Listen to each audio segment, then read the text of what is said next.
নমস্কার, শুভ দুপুর। আজকে মঙ্গলবার। আমি আমার রান্নাবান্না ঘর সংসার নিয়ে তোমাদের সামনে চলে এসেছি আবার। আর এই যে মনাদি চলে গেছে আজকে তাড়াতাড়ি।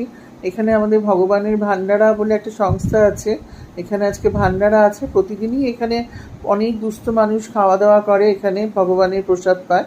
তো মনাদি আজকে এখানে যাবে, ভান্ডারা আছে। অনেকেই এখানে ভান্ডারা দেয়, জানো তো, জন্মদিন কোনো অনুষ্ঠানে কেউ অনেকেই এখানে এসে ভান্ডারা দিয়ে যায়, দূর দূর থেকে এসেও। তো মনাদি আজকে ওখানে যাবে। আমি এসে রান্না বসিয়ে দিলাম, মাছের ঝোল আর ভাত।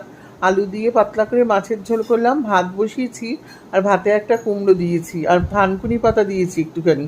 পেটের একটু সমস্যা হচ্ছে বলে একটু থানকুনি পাতা দিয়ে দিলাম। আর এই যে মশলাগুলো কবে থেকে না ঢালা হচ্ছে না, আর সব মশলা না ছাতকুড়া ধরে যাচ্ছে কেমন কেমন হয়ে, ওই জন্য সব একবারে ঢেলে রাখছি না। আর এই জন্য তো এখন সমস্ত মশলাগুলো ঢাললাম।